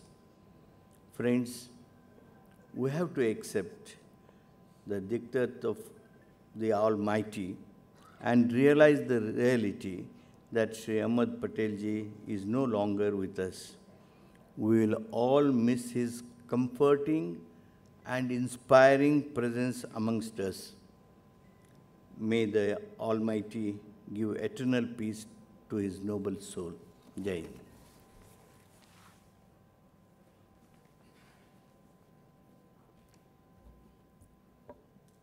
राजनीति के अजात शत्रु आदरणीय अहमद पटेल साहब के इस श्रद्धांजलि मजलिस में मैं बड़े आदर के साथ एक ऐसे विशाल व्यक्तित्व के पास जा रहा हूँ, प्रातः वंदनीय आदरणीय बाला साहेब ठाकरे जी की नायाब विरासत को अपने सशक्त कंधों पर लेकर चलने वाले हम सबके हृदय के सम्राट आदरणीय उद्धव ठाकरे जी से निवेदन है कि आप पधारें और भावभीनी श्रद्धांजलि से इतने बड़े परिवार को लेकर चलने का हुनर जिन्हें विरासत में मिला है, इतने बड़े विशाल व्यक्तित्व के धनी आदरणीय उद्धव ठाकरे जी से निवेदन है कि आप आएं और अहमद पटेल साहब को भावभीनी श्रद्धांजलि प्रस्तुत करें।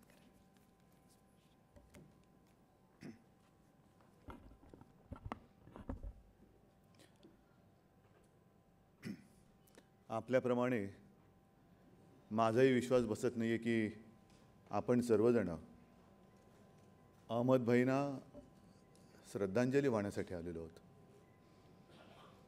काही क्षण असे असतात की अनपेक्षितपणे त्याला आपल्याला सामोरं जावं लागतं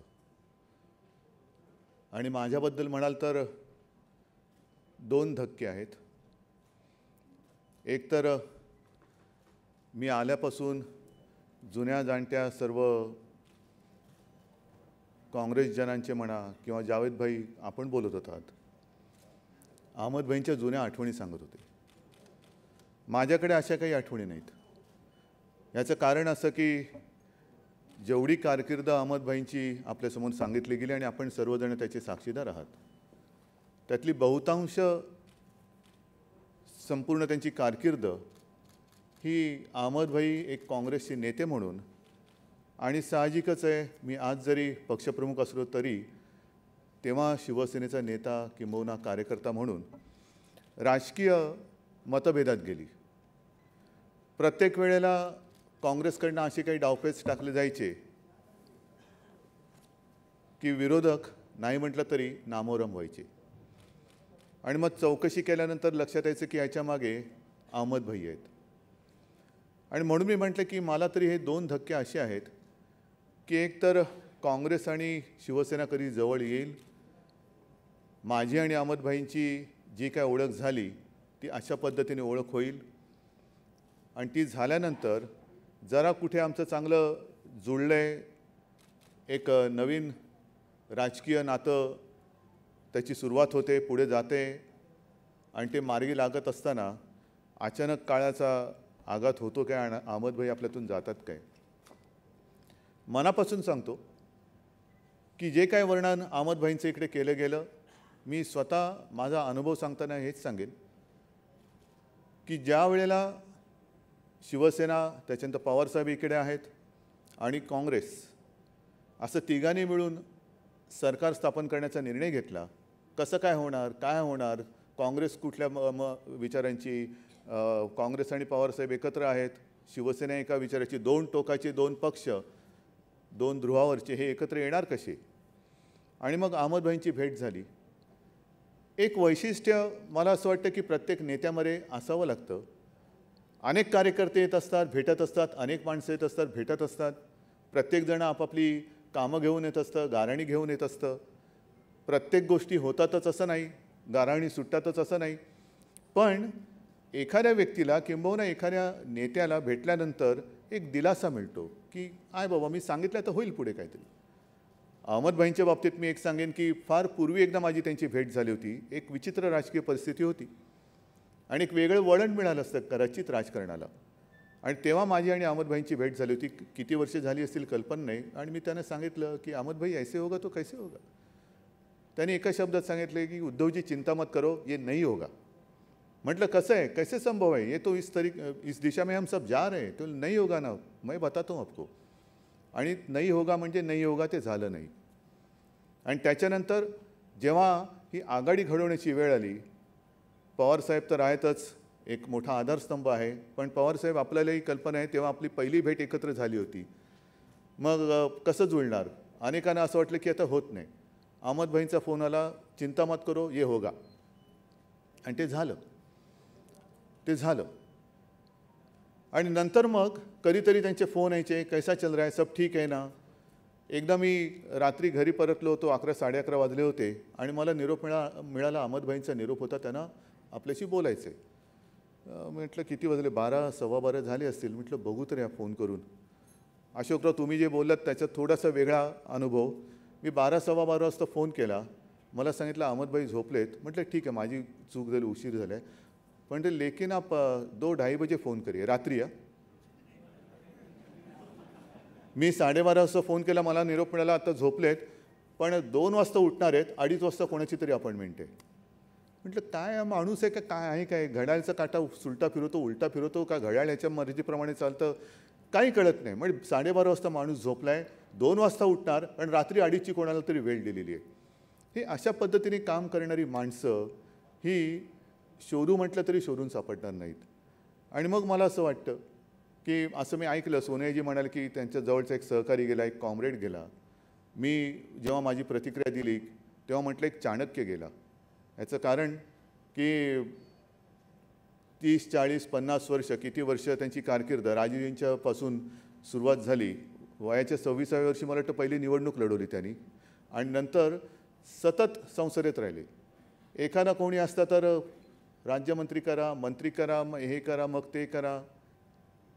पण वाहून घेणं, पक्षासाठी वाहून घेणं, मला काही मिळेल न मिळेल किंवा मला नकोच, पण मला जे मी काय करतोय, माझी जी काय बुद्धिमत्ता आहे ती माझा पक्ष अधिकाधिक रुजवणं आणि अधिकाधिक मजबूत कसं करेन त्याच्यासाठी अत्यंत निस्वार्थीपणाने पक्ष कार्य करत राहणं, ही अशी माणसं ही विरळ आणि अशा व्यक्तीचं आपल्यातून जाणं हे साहजिकच आहे. ह्या महाविकास आघाडीसाठी सुद्धा परवा महाविकास आघाडीच्या सरकारला 1 वर्ष झालं. आपण पुस्तक प्रकाशन केलं आणि व्यासपीठावरनं उतरताना माझ्या लक्षात आलं, अरे अहमदभाईंचा उल्लेख राहिला. कारण हे सगळं घडवण्यामध्ये तिन्ही पक्षांनी जो काही पुढाकार घेतला त्याच्यात अहमदभाईंचं सुद्धा एक मोठं योगदान. सोनियाजींपर्यंत सगळी एक आमच्या चर्चेची ने आण करणं आणि एक डिसिजन मेकिंग ज्याला म्हणतो त्याच्यामध्ये सिंहाचा वाटा असलेला असा एखादा माणूस, असा एखादा नेता, असा एखादा जवळचा मित्र म्हणा आपल्यातून निघून जातो तेव्हा तो सगळ्यांसाठीच एक मोठा धक्का असतो आणि काँग्रेससाठी तर तो नक्कीच आहे. मी अत्यंत जड अंतःकरणानेच म्हणतोय मी, कारण ओळख होते काय आणि ओळख झाल्यानंतर आता हे नातं पुढे चांगलं चालेल असं वाटत असताना पटकन ती व्यक्ती जाते काय. म्हणून मी अत्यंत दुःखी मनाने अहमदभाईंना नम्र श्रद्धांजली वाहतो आणि त्यांना शांती लाभो अशी ईश्वरचरणी प्रार्थना करतो.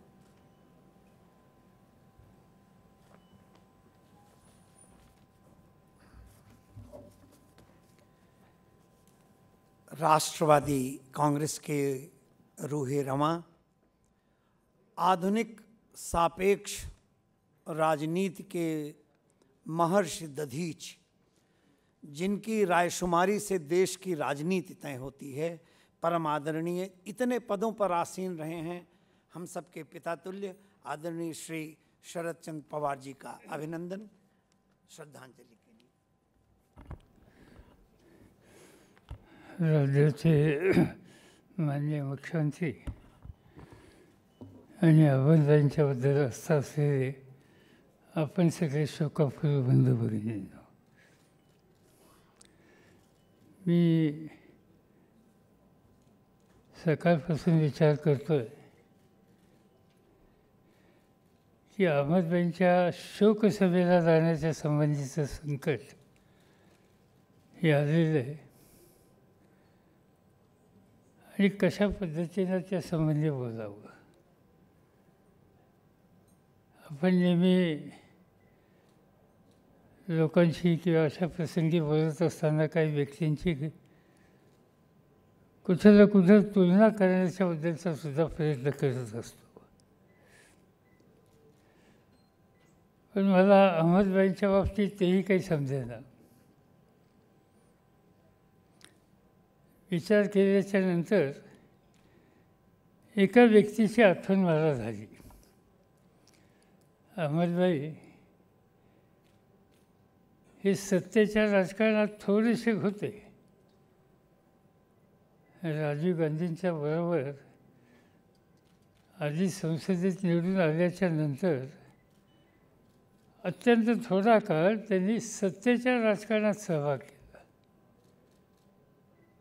आणि त्याचं महत्त्वाचं कारण त्यांचं मन हे सत्तेमध्ये रमणारं नव्हतं. त्यांचा स्वभाव, त्यांच्या अपेक्षा आणि त्यांचं मन रमणारं ठिकाण ही संघटना होती. उभं आयुष्य त्यांनी संघटनेच्यासाठी काम केलं.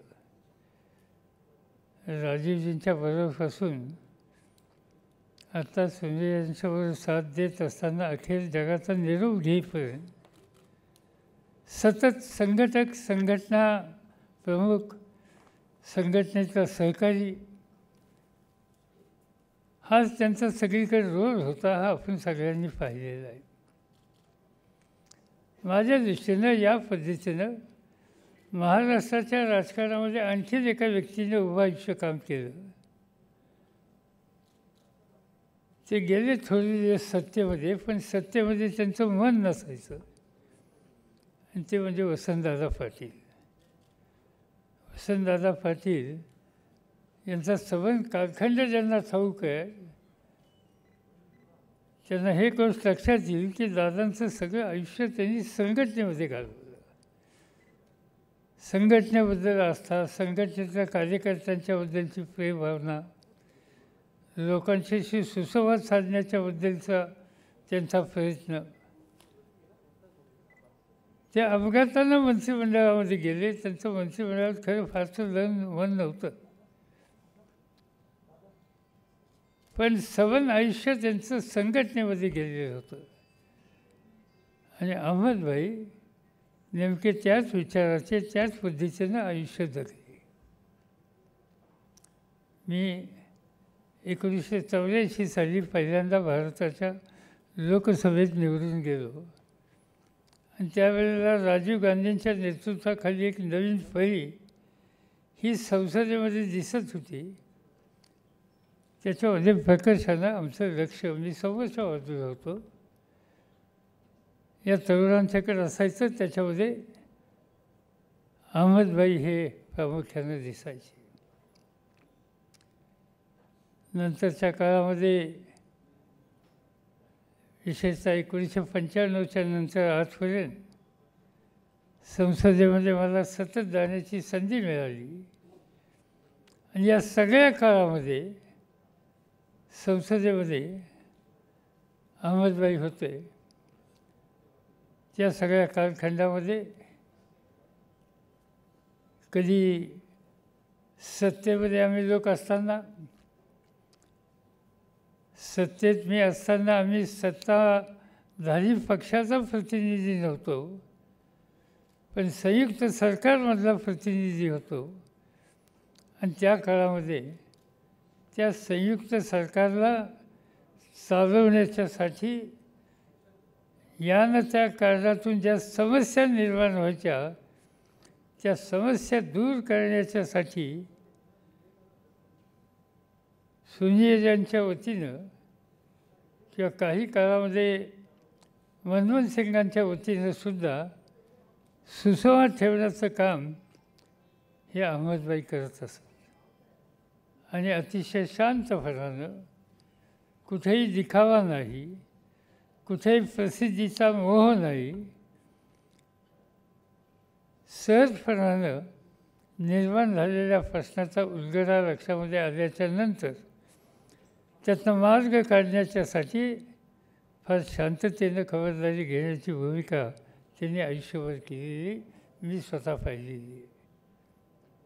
10 वर्षाचा जो कालखंड होता डॉक्टर मनमोहन सिंगांच्या कालखंडातला, त्या सगळ्या कालखंडामध्ये शेवटी हे सरकार टिकेल कसं, सामंजस्य राहील कसं, काही प्रश्नांना थोडी ताणाताणी झाली तरी लगेचच संपर्क साधून त्यातनं मार्ग कसा काढता येईल याबद्दल जबाबदारी ही अहमदभाईंच्यावर असायची आणि ती त्यांनी शेवटपर्यंत पार पडली. अलीकडच्या काळामध्ये आम्ही दोघेही राज्यसभेमध्ये काम करायचो आणि राज्यसभेच्या अधिवेशनाच्या कालखंडामध्ये मला आठवत नाही की एक दिवससुद्धा असा कधी गेला नाही की आम्ही दोघं सदनामध्ये असल्याच्या नंतर दुपारी प्रश्नोत्तराचा तास संपल्याच्या नंतर कुठेतरी बाजूला बसून कोणते प्रश्न येत आहेत, नवीन समस्या काय येतात, आपली काय भूमिका असावी याबद्दलची मुक्तपणाने चर्चा करत असत. अनेक वेळेला मतही वेगळी असायची, पण सामंजस्याने पुढे जाण्याच्या संबंधीची भूमिका ही त्यांचं वैशिष्ट्य होतं आणि त्यामुळं कधी अंतर त्या ठिकाणी निर्माण झालेलं नव्हतं. अनेक वेळेला काही महत्त्वाचे निर्णय घेण्याच्या संबंधीचा प्रसंग काँग्रेस पक्षावर यायचा आणि मित्र पक्षांची सुद्धा बोलण्याची आवश्यकता आहे हे ज्यावेळेला ध्यानात यायचं त्यावेळेला माझी खात्री आम्हाला निश्चितपणानं अहमदभाईचा फोन यायचा आणि एखाद्या त्या संध्याकाळी अहमदभाई माझ्याकडे येऊन बसणार, प्रश्नाची मांडणी करणार, कसा प्रश्न सोडावा या संबंधीचं मत जाणून घेणार. थोडे मत वेगळं असलं तर पुन्हा येऊन त्याच्यातून मार्ग काढायला काही पर्याय सुचवणार आणि परिस्थिती ही योग्य पद्धतीने कशी हाताळली जाईल याची खबरदारी घेणार हा त्यांचा स्वभाव होता. या व्यक्तीनं अनेक महत्त्वाचे कार्यक्रम निर्णयाच्यामध्ये महत्त्वाचा सहभाग केला आणि तो पक्षापुरताच सीमित नव्हता. त्यातले अनेक निर्णय देशाच्यासाठी उपयुक्त होते, पण हे सगळे निर्णय घेण्याच्या प्रक्रियेत त्यांचं महत्त्वाचं योगदान असताना कधीही मीडियाच्या मार्फत प्रसिद्धीच्या धोक्यात ते कधी पडले नाहीत. आपण पाठीमागे राहिले, पक्षाचं नेतृत्व, पक्षातले अन्य सहकारी यांना पुढं केलं आणि त्यांच्यामार्फत हे निर्णय होतात हे जनमानसामध्ये चित्त प्रस्थापित करण्याची त्यांनी खबरदारी ही घेतली. याचा अर्थ काही लोक असे असतात की पडद्यावरून सगळीच महत्त्वाची कामगिरी करतात पण स्वतःला प्रसिद्धाच्या धोक्यात जाण्याच्या संबंधीची यत्किंचितची त्यांना इच्छा नसते. यापैकी अहमदभाई हे एक महत्त्वाचे घटक या देशाच्या राजकारणामध्ये, समाजकारणामध्ये गेल्या 30-35 वर्ष होऊन गेल्या. हा देशाचा इतिहासामध्ये त्याची नोंद होईल याच्याबद्दल माझ्या मनामध्ये शंका नाही आहे. ते गेले, कधी वाटलंही नाही. कोरोनानं काही संकट आली आणि अनेक सहकारी गेले. महाराष्ट्राच्या विधिमंडळामध्ये आजच मुख्यमंत्र्यांनी दुखवट्याचा ठराव त्या ठिकाणी मांडत असताना विधिमंडळातले त्यांचे सहकारी कधी वाटलंही नाही या कोरोनाच्या परिस्थितीमुळे गेले. त्याच पद्धतीनं अहमदभाईसुद्धा आपल्याला या महामारीच्या परिस्थितीतून सोडून गेले. पण ते जरी गेले असले तर त्यांनी संघटनात्मक कामगिरी करण्याच्या संबंधीचा जो आदर्श आहे तो आदर्श काँग्रेस जनांना निश्चितपणाने उपयुक्त होईल आणि त्या काँग्रेस जनांच्याबद्दल आस्था असलेल्या सगळ्या घटकांना तो आदर्श निश्चितपणानं प्रेरणा देईल याच्याबद्दलची मला पूर्णपणानं खात्री आहे. माझ्या वतीनं, माझ्या कुटुंबियाच्या वतीनं, माझ्या पक्षाच्या वतीनं, सहकाऱ्यांच्या वतीनं मी अहमदभाईंना अंतःकरणापासून श्रद्धांजली अर्पण करतो आणि माझे 2 शब्द संपवतो.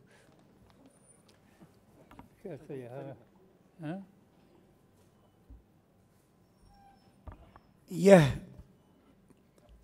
भावभीनी श्रद्धांजलि का कार्यक्रम लगभग समाप्ति की ओर है. इससे पहले कि हम आभार प्रदर्शन के लिए मुमताज़ जी को यहाँ बुलाएं, मैं आभारी हूँ परम आदरणीय श्री अमित देशमुख जी का और मध्य प्रदेश महाराष्ट्र कांग्रेस कमेटी के जनरल सेक्रेटरी श्री रामकिशन ओझा जी का, जिन्होंने हमें श्री अहमद पटेल जी के बारे में बहुत सारी व्यक्तिगत जानकारियाँ दी. मात्र 2-3 मिनट का कार्यक्रम और है. आभार प्रदर्शन के लिए हम श्रीमती मुमताज़ अहमद साहिबा को और फैज़ल साहब को चाहते हैं कि ऊपर आएँ. इसके बाद 1 मिनट का मौन रहेगा. जी, फिर से बोलना चाहते हैं? जी जी, आइए, आ जाएं. आदरणीय फैज़ल साहब पहले कुछ कहेंगे और उसके बाद मुमताज़ साहिबा, उसके बाद 1 मिनट का मौन. लगभग 4-5 मिनट का प्रोग्राम ये अभी और बचा है.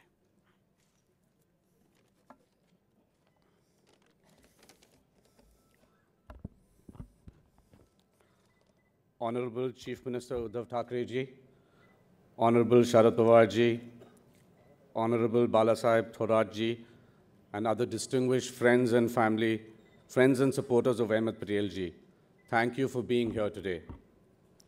If there was one word which I would use to describe my father and senior leader of the Congress party, Ahmed Patel ji, is the word unifier.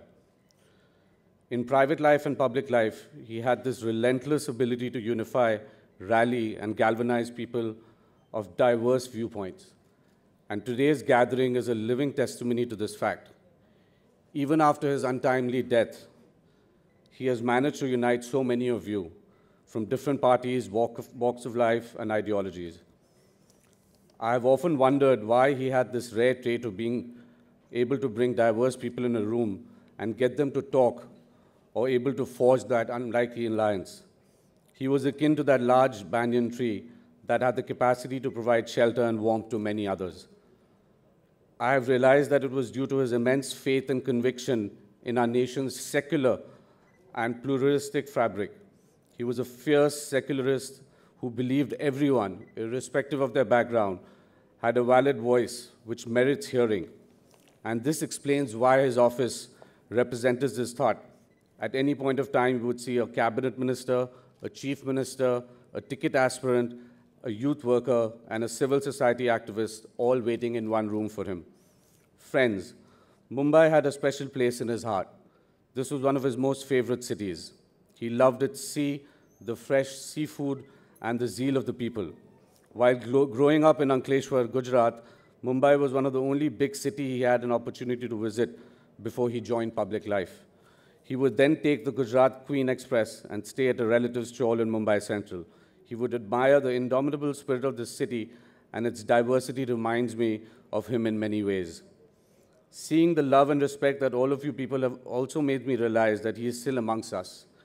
Each one of you will have your own experiences and stories about him, and it is in these stories and memories he will live till eternity. My father was one of those rare human beings who had a combination of some traits which were difficult to find in one person: intelligence, zeal, trust, and empathy. Just like me, a lot of you have lost someone who was always there for you during difficult times. His legacy will be difficult to match, but as his son, along with my sister Mumtaz, we have to try helping lakhs of people who depended on him for their livelihood. Nobody can replace Ahmed Patel, but together with your help, we can continue his good work by helping the poor and the underprivileged. Thank you.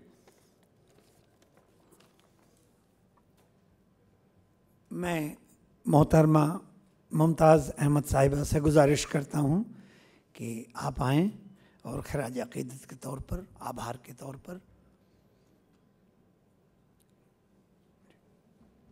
इसके बाद 1 minute का silence रहेगा। Namaskar, Assalamu alaikum. To everyone gathered here today to mark the respects for my father, Shri Ahmed Patel, I stand here humbled, grateful and overwhelmed at the love and support across the spectrum for us today as a family and a father entirely based on the goodwill he has earned in his lifetime. Thank you very much. Not only us, but we've come to realize how many people have been deeply affected by this loss and join us in this hour of grief. For us, he was simply Papa, but hearing, listening, reading to all that we have in the past few weeks and listening to you all today, Faisal and I are very proud to be children of such a great man. Away from the hustle bustle of politics, not many people knew the extent of philanthropic work that he's been doing. Very big shoes to fill, and the struggle is going to be very, very real to even achieve a tiny fraction of the kind of work that he was doing. And that is the legacy we want to highlight and to continue. And we do hope that we'll have your support for the same. I'm not going to take too much of your time. पापा हमेशा शायरी इस्तेमाल करते थे सदन में, अपने भाषणों में, और आज एक उन्हीं की सुनाई हुई शायरी मैं फिर से यहाँ सुनाना चाहती हूँ. I think it is befitting to him and the tribute. जिस शान से वो मख्तल में गया, वो शान सलामत रहती है. ये जान का जाना ख़ास नहीं, ये जान तो आती जाती है. From all of us again, शुक्रिया, धन्यवाद. Thank you all for your love and support.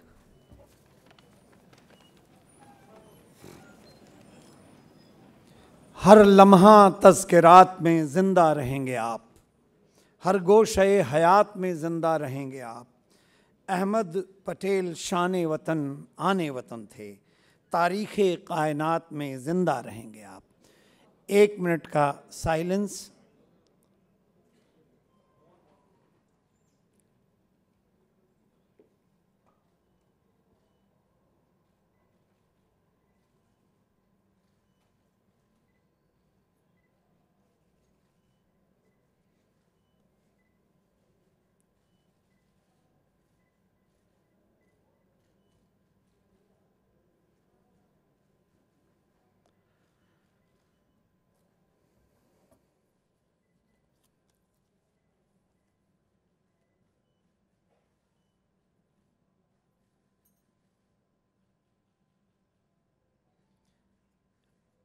आज की शाम की ये भावभीनी श्रद्धांजलि मजलिस समाप्ति की ओर.